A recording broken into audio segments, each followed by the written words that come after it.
Hi, everyone. We're back here with our show, The Quad, with my wonderful co-hosts, Emily Schrader, human rights activist and journalist, and Ashira Solomon, political commentator and moderator, and our friend, Vivian Berkovich, who was the ambassador of Canada to Israel and is the founder of the Tel Aviv podcast. Vivian is still in Canada and will be talking to us about certain of the topics that we're going to be discussing very, very soon. But Emily, Ashira, and I had a very moving and difficult week last week. We went down to Be'eri, which is one of the communities that were most affected by the brutal massacre. And we were privileged enough to bear witness to what happened there and to be able to tell those stories. This is what happened.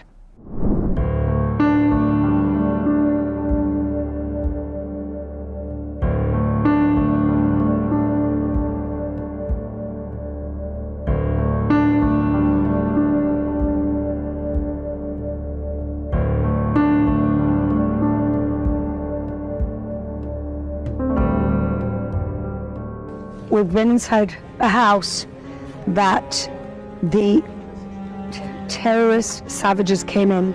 They tied the family with their hands behind their backs. They stabbed them, they cut them, and then they burnt them alive. And we've just seen a floor full of blood and burnt and knives in what was a peaceful kibbutz with peaceful people, with people who believed in peace, who worked for peace. And this is what happened. Emily. I was just thinking while you were talking, I'm speechless. I'm speechless. It doesn't feel real, as I told you a few minutes ago. Walking through the house, seeing the blood-stained floor, child's blood from people being lit on fire while they were still alive. There was a child's bed that was covered in blood. I mean, I'm speechless. I'm truly speechless. So what we're seeing here is so tragic, and all I can say is those people who are out there who are against Israel, you really need to stand with Israel and the people. And what happened here is a massacre, and it's unbelievable. Like, it looks like a horror movie. Exactly. That's what I'm saying. It doesn't even feel real. Like, I'm in shock. Yeah. I'm in shock. בבית בלבוב נרצחו 19 אנשים, מתוכם 7 ילדים שידיהם נכפתו. זה דבר שהוא בלתי נתפס על הדעת. אנחנו מתנגדים לדבר אחד, לחסל את החמאס, להחזיר את הביטחון לתושבי הדרום ולכלל מדינת ישראל. אנחנו נמצא גם כאן בשטחי הכינוס ולראות באמת את החיילים שלנו שנמצאים כולם ביחד, שמבינים את החשיבות של המשימה ואת כל המשרד שתגייס, וגם אתם לחמות שלנו בתודעה ובהשכרה. תודה רבה. Okay, ladies, we were there. We've now seen the scenes that we witnessed firsthand. I know that some of us left there completely shocked and traumatized, and I know that both of you kind of 10 hours later woke up in a terrible state. Emily, tell us what you saw, what you felt, and how you felt subsequently. Well, I'm not sure if you can tell from the footage that we showed, but I was completely in shock. And one of the things that really stuck out to me is that it didn't feel real. It felt like I was witnessing something, even like a movie scene or something. It didn't feel real. I couldn't comprehend quickly enough in the moment how horrific what had happened was. The moment that it really registered with me was actually the next morning when I saw my shoes that I had worn when we went down to Kibbutz Be'eri. And I woke up in the morning to go get a coffee or, do my usual work. And I noticed that on the side of my shoe, there was actually blood from the house that we had walked in, where there were pools of blood all over. And in one of them, there was charred blood because it was where someone had been burned alive after being stabbed repeatedly. and I broke down into tears. I couldn't look at it. I covered them completely, and I literally threw the shoes away. It's unimaginable, and it's incomprehensible even now to understand the depravity and the level of evil that we're dealing with. And I know a lot of people are saying, "Oh, Hamas is ISIS." Hamas is not ISIS. What happened is the Nazis on a smaller scale. And believe me, if they had the opportunity, they would do the exact same thing as the Nazis. The exact same thing. I'm not sure the Nazis actually beheaded people. They shot them, they gassed them. It was pretty cruel. But here, I think they really enjoyed the torture, which is sickening. Sick. Ashira, you broke down there. Yeah. I saw you break down there. Well, how do you feel? It was horrible. It was horrific. I don't know if I can put into words how I feel. Like, I don't even know if, like, what term to use. But when I got home, over the days, it's been since Thursday that we were there, over the days, it has increased. I feel like I was traumatized. Like, I'm going through PTSD. So I can only imagine what it's been like for the people who were first responders who actually seen the bodies. I've been trying to strengthen myself with Torah, and as I've been thinking, I have a message for every Jew and every non-Jew who stands with Israel, and that's Joshua 1:9, where God says, "Have I not commanded you? Be strong, be courageous, do not be afraid, for I am with you wherever you go." And I'm saying this message because now is not the time to be cowardice. Now is not the time to worry about losing friends, losing your job, caring what your family has to say. You need to stand up. You need to use your voice. If it's speaking, speak. If it's writing, write. If it's storytelling, tell the stories. If it's volunteer, volunteer. If it's giving money, give more money. We are up against pure evil. We've seen pure evil. And we need so much light right now. And going down there will forever change me, but for right now, it's changed me in the way that I want to go 1,000 times harder in everything that we can do here as the Quad and amplifying the message, and everything that's in our capability to do, we need to do. Well, I mean, I was there, we were there together, and I'm glad that I had you both there with me. I think it would have been difficult to do it without friends and colleagues. For me, I've come back angry. I think I've gone through the stages of grief, I guess, which is disbelief, trauma, deep sadness that I was crying every half an hour for about a week. And now I'm angry. I'm not angry at the victims of Hamas from their side. I'm angry at the depravity, as you say, at the brutal violence, at the fact that they drugged themselves up to enjoy this. They celebrated it. They documented it for us. The way that the Nazis documented every single Jew that they killed, these people documented the hours of torture. And all I can think of is our hostages. All I can think of is, what must they be doing to them? What on earth are they going through? Because this is an open wound. This is not over until we get our 230 hostages back, which include 5-month-old babies, and the stories of what they've done to little babies, helpless babies. It's just beggars belief. I don't understand what material these people are made of to have gotten to that depravity. We saw the bedroom. We saw the child's bed covered in blood. Child's bed covered in blood. God knows what happened there. I feel like we need to bring in 1,000 rabbis and do Kaddish in every single corner. Pray the mourner's prayer. I don't know. It's like, for me, I like rugs, maybe because I'm Sephardi. For me, a rug in a house means home, like a homey environment. And when I walked in there, we saw the blood and the knives. We saw the knives that were still there. And then the contrast of the carpet and the sofa, that's home. And how somebody's home and lives and were completely brutally violated. I think it's something that we will never get over. I actually think, I was speaking to a friend of mine from the United States this morning, and I said, I'm 15, you ladies are younger than me, but I think this is the worst thing we've been through as a collective. And I moved here during the second Intifada when buses were blowing up. But I think this is the worst period for the Jewish people in our generation. I can't think of anything worse. I can't either. I also wanted to add that and you mentioned that they were celebrating, that they themselves put out this material, which makes it even more insane that there are people, especially from the press side, who are asking me, oh, well, where's the proof? Do you have pictures of the dead body? Do you have videos of the rape? This is delusional to be speaking this way. But in addition to that, they released the footage. It's madness. I don't think the Western mentality, and I'm saying this as someone who came from the United States, we cannot comprehend it.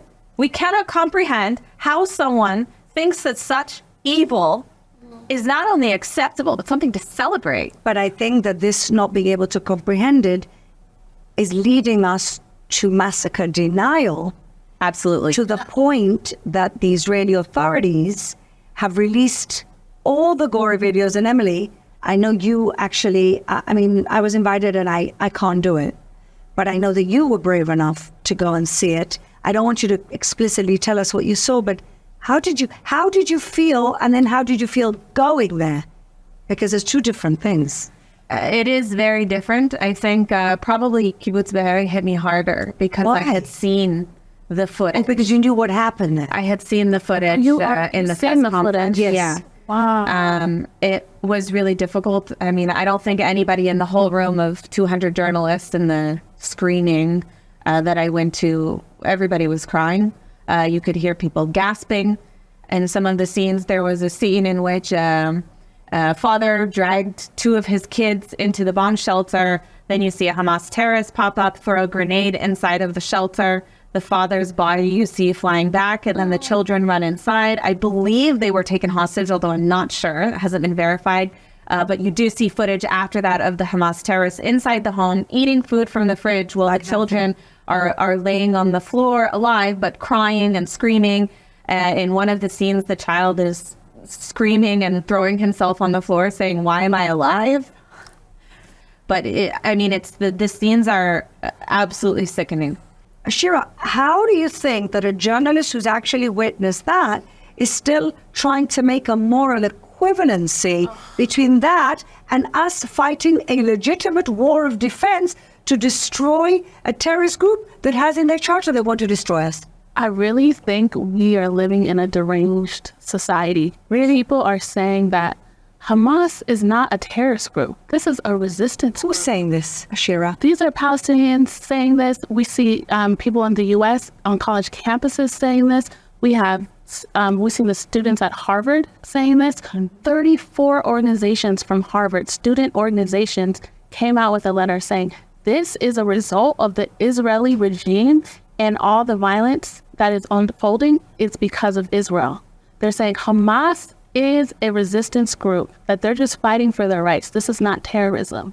For me, because I'm Black and I come from the Black community, I'm particularly interested in what's going on with the Black students and what they're saying and how they're saying it.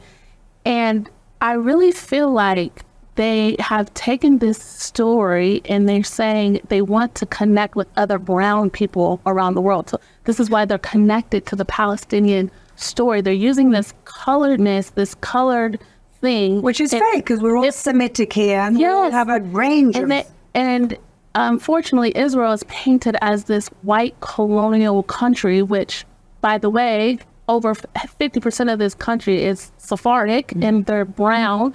And so they're also brown, if you want to, say we're connected because brown people are being persecuted over there. Well, okay, Jews are also brown.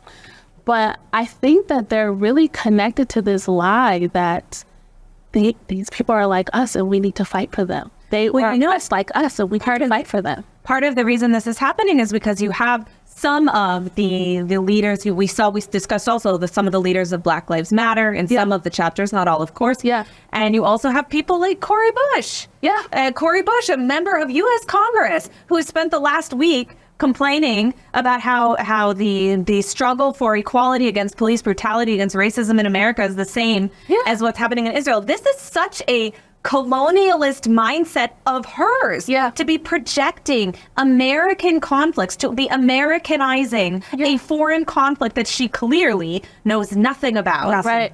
I mean, it's obscene. And the problem with it isn't just that she's wrong. I mean, it's bad to spread misinformation or disinformation. Yeah. But even further than that, it's costing lives. There are Jews who are being attacked all over the world now as a result of this disinformation. In many cases, we know on social media, it's the result of countries like Iran or the Islamic regime in Iran. It's promoting certain narratives.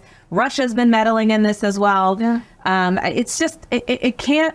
We can't let this go without being addressed. Well, people still think that we threw a missile onto that hospital, even though President Biden, who I'm sure was shown enough evidence for him to come out and declare that it wasn't Israel. Yeah. Any type of investigation that's been done has proven that it was not Israel. Right. And yet again, this morning I was confronted with an interviewer for a South African radio station saying, no.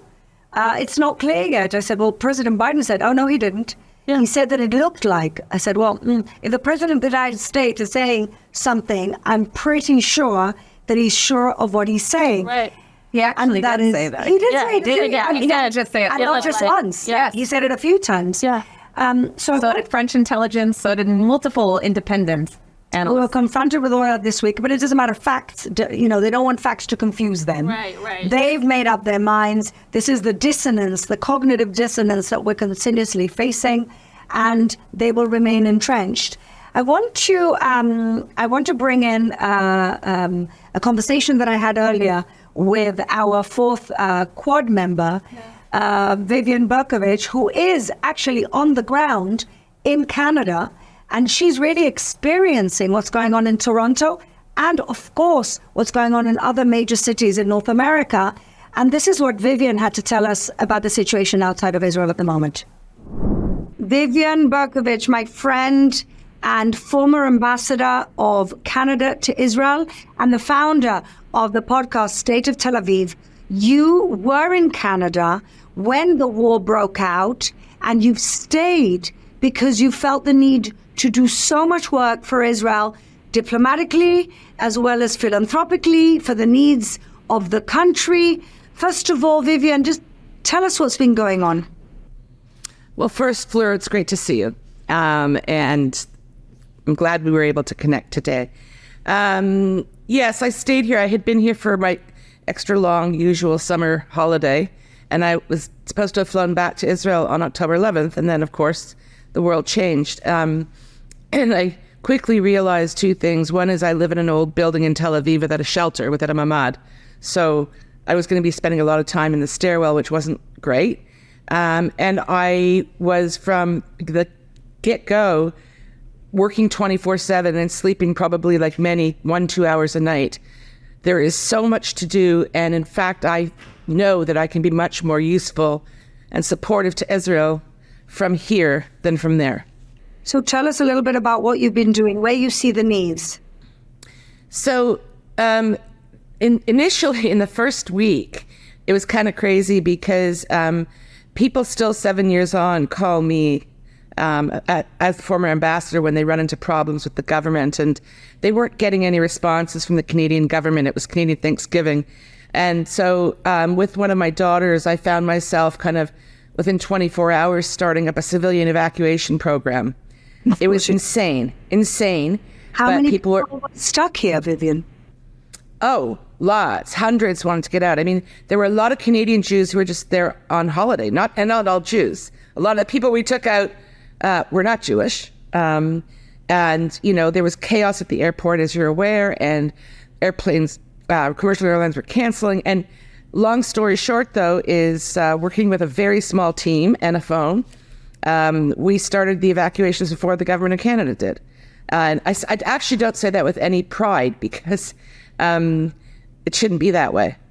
We stepped in to fill a really important breach. So that was kind of crazy. And after that kind of tapered off and the Canadian government woke up, I pivoted immediately into many of the things that I do even in my normal life, just at a much more intense level. So lots of media activity, lots of writing, radio interviews, things like that. and lots of fundraising for civilian organizations for humanitarian relief. And, there's been a lot of confusion in Israel, in basically all parts of life. And there is tremendous confusion, in my view, within the community, certainly in Toronto and in many places. Confusion about what? How they can be most helpful, what they can send money to? Where's the confusion? Everything. For 2 weeks, for the first 2 weeks on the ground here, and Toronto has a large Jewish population, but it has a much larger Muslim population. And the federal government has made it very clear that they were fair game. They've just been silent. There have been quite horrific and violent demonstrations for the last 2 weeks everywhere. There's been a lot of... What do you mean by violent? We've seen this across a lot of cities. What's going on in Toronto? What are they saying? Are they also saying death to the Jews and from the river to the sea? Absolutely. Oh, yeah. And Hamas flags and, calling for, the destruction of Israel, targeting Jewish homes and businesses. So, just one example. A few days ago, that Bathurst Street, which anyone who's ever been to Toronto who's Jewish knows that that's basically the spinal cord of the community here. And a bunch of shops in a very Jewish, particularly Jewish part of Bathurst Street. It was a little mini Kristallnacht, a few shops had their windows smashed a week or so ago, a few nights ago. There are a real cluster of Jewish schools in that same area, and I've never seen this before. There is a huge Toronto police trailer truck parked there. It's like a command control center in the parking lot of the school, because we heard that the kids were getting harassed. My daughter went to a rally yesterday in support of Israel, and the amount of police protection for such a small crowd, I've never seen this in Canada before, What do you make of what you're seeing around the world? This is not just Toronto, this is also London. Saw the almost pogrom that happened yesterday in Dagestan in the Russian Federation. Where is this all going, Vivian? Are we seeing the world retreat to 1930s Germany and potentially a wider conflict here that it will target Jews as the first stop? Because we all know that Jews are always, they start with the Jews, but they never finish with the Jews. You can see this. Yeah, I just have to add, too, that Vancouver, we had this horrific riot yesterday and hate speech. And I want everyone to know that Justin Trudeau, Prime Minister Justin Trudeau, and all of his cabinet have been silent on these things. They've just left us out there to twist in the wind. I do believe that we Jews are in for some very, very, very difficult times. This is the beginning. It's nowhere near the end. That pop-up riot in Dagestan yesterday was just, it was really causes... that just didn't happen because the plane didn't land. Otherwise, it would have happened. Well, it did land briefly, and then it took off again. I guess another question is, why is Israel sending planes to Dagestan? But that's for another day. I think that we're going to see some very, very ugly behavior in the West. We have large Muslim populations in many Western countries, including Canada. They are radicalized, many of them. It's not a fringe minority. It is much more mainstream, and that's the first thing that Western governments have to actually not just wrap their heads around, but say. Each country has its differences, but there obviously is a common denominator, a common element as to why this has happened and why many Western countries seem kind of paralyzed as to how to deal with it. And I think that just as we Israelis, as of October 7th, are going through a very painful, profound reckoning as to who we are and what we've become, so are they. We can't wait till this is over so you can come home, Vivian, and we and we can discuss pettier things and not being in the middle of a horrible war. Oh, we can still discuss petty things offline, but thank you so much, Fleur. Really appreciate the opportunity to talk to you. Thank you for your voice. Thank you for the work you're doing. Thank you. You too. Bye-bye. Well, we thank Vivian for her perspective, and we look forward to her coming back. She's doing incredible work over there, helping Israel, raising money for Israel, and really being the voice for Israel outside of Israel. And now I want to talk to you ladies. The three of us are immigrants. The three of us came from other lands. You two from the United States, myself from Gibraltar, which is Europe, southern Spain, British colony, or protectorate, as they say today. And it's horrifying to see that what we thought was maybe an under-the-radar anti-Semitism, maybe a few sort of extremists, a few crazy fascists, a few crazy communists. 100,000 people marched in London 2 nights ago. In every major city in the United States, there's pro-Palestinian marches shouting from the river to the sea, and in many cases, shouting, Glory to the martyrs. kill the Jews. Kill the Jews. Kill the Jews, glory to the martyrs. Some of the people being interviewed are saying, clearly, we're going to take over America too. Oh, we're coming. Yeah. In Berlin, they ask a guy, he said, but you're German, but Germany took you in. So what? That's their problem. We're going to take over. They don't understand. They want Sharia law everywhere. But they're saying it now. They've been empowered. Yeah. Why are Western governments and why are the so-called progressives asleep? Do they not believe them? Are they actually being, it's like a reverse racism because they're like, oh, they don't know what they're talking about? Yeah. What's going on? Emily? I mean, I don't have the answer because I think it's as insane as you guys do. And self-defeating. I saw a clip of Judith Butler, an academic, I think she's based in the U.S., who was speaking about how being pro-Palestinian and the activities, literally this was what she said, the activities of Hamas and Hezbollah are a left-wing cause. They're a left-wing progressive cause. Yeah. So I think, of course, there are, and I know some progressives who are horrified, but there are also a lot more of them that are like, yeah, we're for it because colonialism, occupation, etc. Never mind the fact, as you mentioned, that that's not an accurate description of what the reality on the ground is here, and it never has been. Right. So there's a lack of education and understanding in the first place, but there's also an unwillingness, kind of what you were saying too, there's an unwillingness to accept reality. Yeah, facts. And to invent conspiracies or excuses for why someone would do or why a group of people would do such horrible things. And I also want to add that the response I continue to get the last week about what happened on October 7th is, well, the Israelis are also killing Palestinian children. First of all, we don't know that.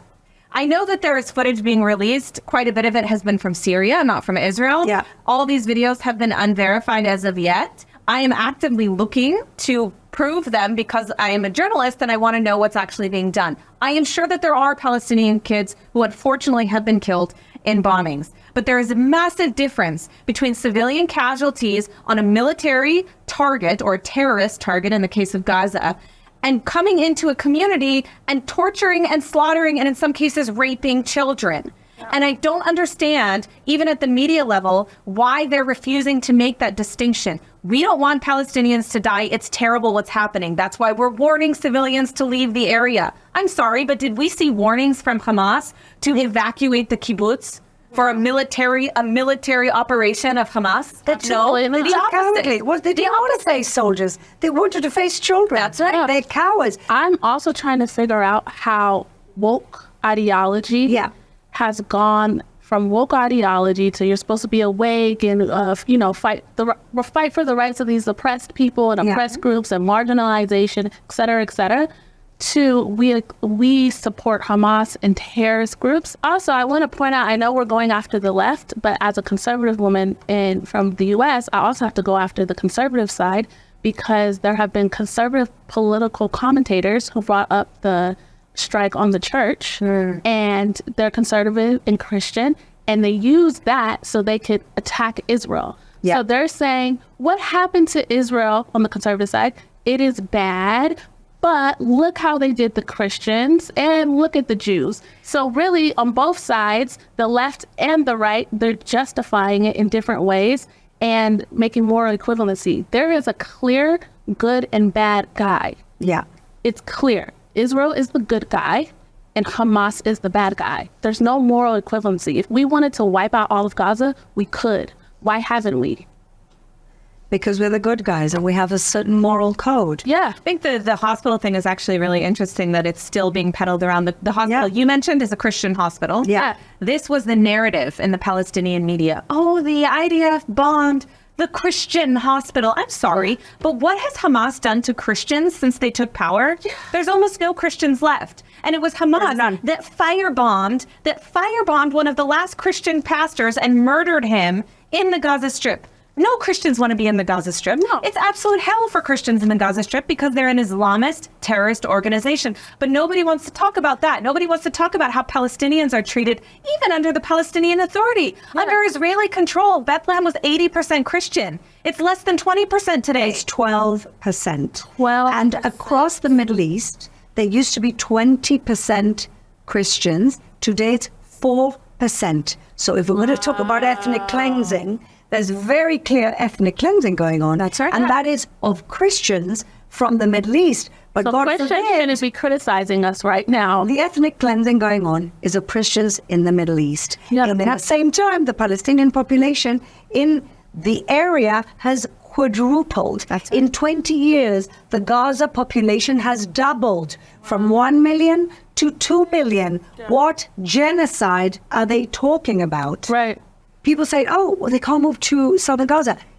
3 weeks we've been asking them to move to southern Gaza. And the people blocking the roads so that they don't move to southern Gaza are Hamas. They've been shooting people trying to escape from northern Gaza to southern Gaza, but you're not going to see any news items about that. That's not newsworthy enough. Yeah.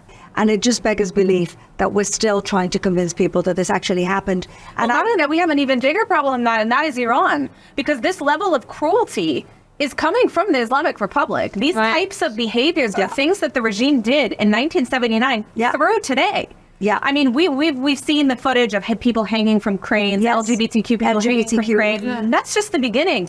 When they overthrew the Shah, they shot his horses, okay? They tortured animals because they hated him so much. These are the kind of people, and it's no surprise to see that the Iranian regime is working hand in hand with Hamas, with Hezbollah, with Islamic Jihad to plan and carry out these types of massacres. It's the same, it's the head of the snake. It's the head of the snake. Emily, with all that saying, it's like, what do you say to people who are saying we need to have a ceasefire? I was really pleased, and both Emily and I shared it this morning, that Hillary Clinton, who is a woman from the Democratic Party who almost became the president, said a ceasefire makes no sense. It's just going to give these evil people time to regroup and fight more. Yes.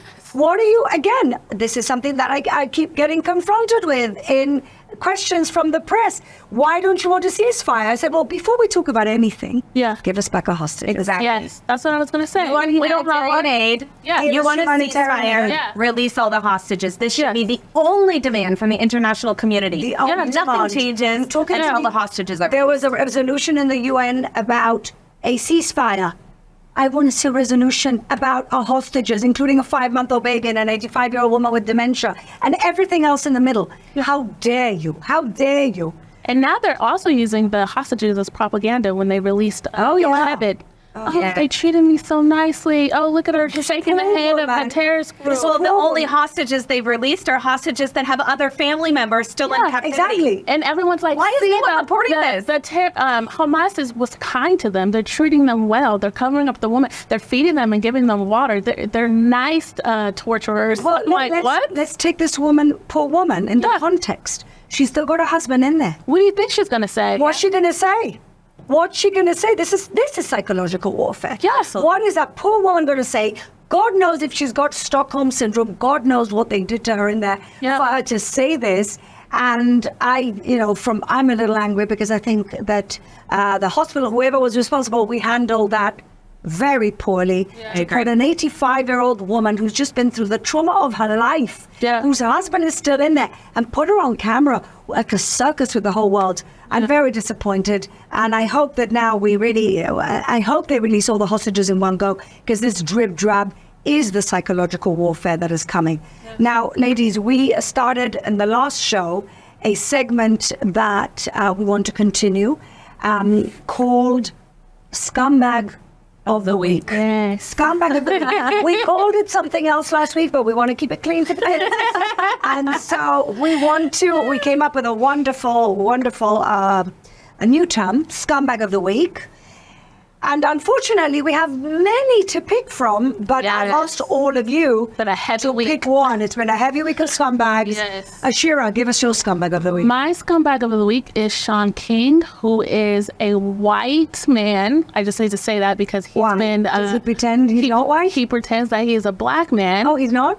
He's not black. He has been exploiting the pain of black families for the last 10 years, and now he wants to exploit the pain of Jewish families. He came out and said that the hostages that were released, the two Americans, mother and daughter, I believe the name is Judith Renan, I hope I'm not getting the last name wrong, and Natalie Renan. He said he worked with the Qatari government to get them released. Who is he?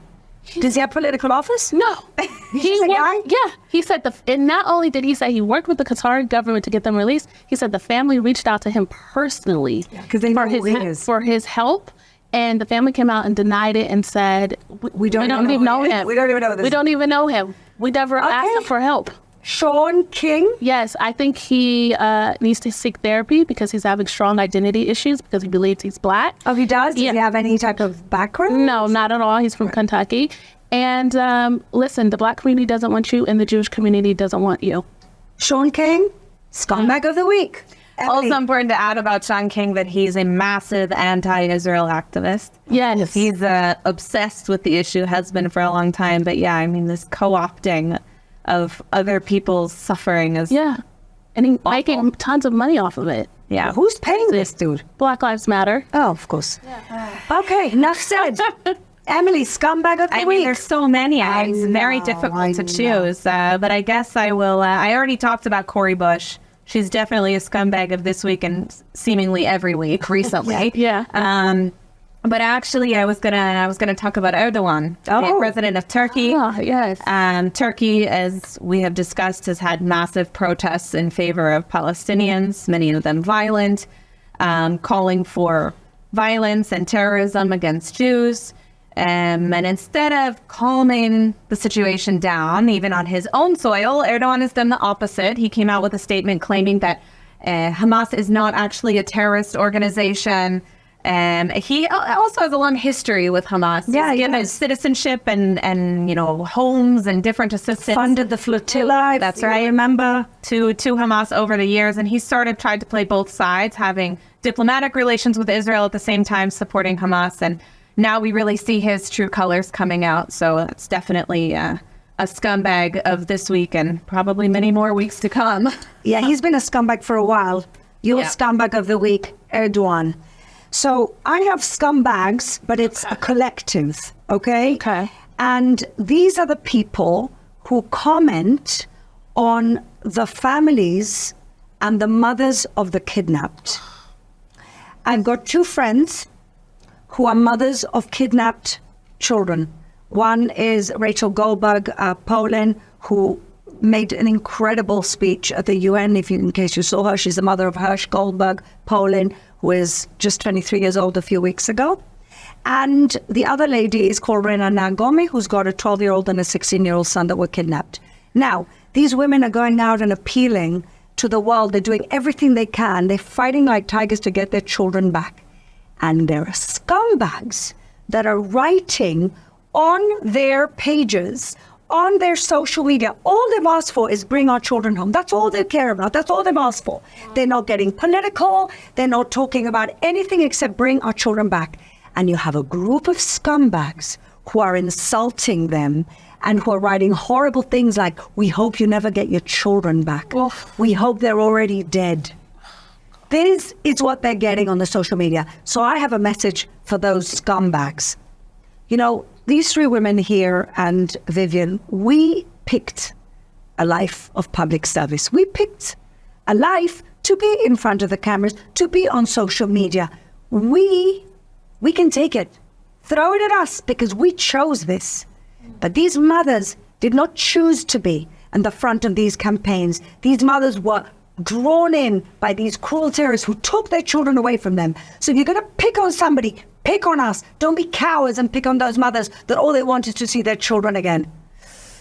Sorry, I had to get that off my chest because it kills me. I mean, I think we've seen similar scenes abroad as well. Those tearing down of the posters of kidnapped children. Exactly. What is wrong with you as a human being? There's That's a what you're doing. 12-year-old child who's kidnapped, and you deface his flyer that's hung up in London because what? Because Palestine? Because there are children who died as in civilian casualties on the other side. It's not even logical. There's no justification in any way, shape, or form for the defacing or removal of these types of flyers. It's not a political cause. Not only are these people deprived of a brain, they're deprived of a heart. Of a heart. Okay, and quickly, we have to end on a positive note because we need to bring some inspiration and strength to our viewers from around the world. So we have another segment, Hero of the Week. Emily, who's your hero of the week? So during this time, I've been fortunate enough to visit some of the soldiers and the civilians who were injured in the October 7th attack in the hospitals. One of the people I've met a lot of heroes, to be completely honest, but one of the people I met that I wanted to share about was Joey. He's from the Philippines, and he's working in Israel as a caretaker. And he was in Kibbutz Be'eri, cares for an elderly man in his 70s there. And he shared with me how he woke up in the morning from the rocket fire, tried to get the elderly man to assist him, who refused. He didn't want to go to the shelter. He didn't quite understand what was going on. And despite calling the family and doing everything he could to get him to come hide in the shelter in the house, the man refused and wanted to stay in the kitchen. So the family of the elderly man told the caretaker, go to the shelter, stay in the shelter. We don't know what's happening yet. This is still very early in the morning, 7 a.m., 7:30 a.m. So Joey ended up staying in that shelter for about 12 hours until the army was able to come and rescue him. And he said that from outside, they could hear gunshots the whole time. They could hear screaming. They could hear people being killed. They ultimately walked into the house where he was, shouted at the elderly man and demanded to know where his children were. That's what they were looking for when they walked in. We're looking for children. And so he physically, because the bomb shelter doors don't lock, he physically had to hold the door up to block them. So he stood there for 12 hours. Holding that door. 12 hours holding that door. And they lit the house on fire after they had shot the elderly man that he takes care of. The house did burn down, but the bomb shelter is fireproof, so he covered the door with a wet rag to prevent the smoke inhalation. Wow. And waited. He waited. Of mind. So what ended up happening in the end was the IDF had shot at the door at the entrance to gain access, and he was injured as a result of that, which is why I ended up encountering him in the hospital. But the thing that struck me about it, and the reason why he's my hero of the week, is because he was so resolute about his support for Israel. He comes from the Philippines. He's part of a big group of Filipinos who love and care and pray on a regular basis for Israel. He even has a tattoo of Israel. And we said to him, are you going to stay? Are you planning to go home and recover from this? And he was like, no, I'm never leaving. My heart is with Israel, and I'm staying with Israel no matter what. And this is where I want to be. And it was just so inspiring to see that, at the same time we're dealing with all these psychotic enemies who are supporting terror, we have people who will give their lives to defend this country who aren't even Jewish. Yeah. So that's my hero of the week. Joey from the Philippines, hero of the week. Ashira. My hero of the week is Ophir. We all met Ophir when we were at Kibbutz Be'eri, and she was the IDF spokesperson. The reason why she is my hero of the week is she told her story that she came there and she's seen the bodies. This girl is, maybe 20 years old. 20 years old. Yeah. The strength she spoke with, and the fact that she went into these houses and all the rubble to find letters. She said she found old letters that people had written to Ben Gurion, and she saved them because she said people need to have this for when they return back to the kibbutz. They need to have this strength. But what really stood out to me with her, she said, this has been really hard on my mental health and my soul, but now is not the time for me to take care of myself. Now is the time to stay focused on the mission. And I just took her words and they strengthened me, because we're not only fighting a physical war, we're fighting a spiritual war, Oh, yeah. an emotional war, and we are all fighting a media war. Yeah. And we need to arm ourselves accordingly. And just to see the strength of her, 20-year-old. of a 20-year-old, and all of our bodies. IDF soldiers, how they're keeping up their morale and their strength to fight for us. They're Yeah. amazing. They're children. I don't know how people understand. Like, these are 18, 19. These are kids. These are kids in America that be getting drunk in college and they're fighting for their country. And they're Yes. doing it with pride. Yes. And they're doing it with desire to save their people. It's just incredible. Thank you. Yeah, so she's my hero. Ophir, we have a picture of her. Yeah. My hero of the week is that lovely Druze lady that we met that came down with us on a bus. Her name is Atel Badira. Her and her husband are from the village of Bet Shan, and she gathers clothing and toiletries and anything, and food, anything soldiers may need. And she goes from the north of Israel. She drives 4-5 hours to the south of Israel to give these things to those soldiers. She's a Druze woman. And she said, and her husband said, at the end of that tour that we were on, Am Yisrael Chai, says, we're Druze, we're with you, we've put in our lot with you.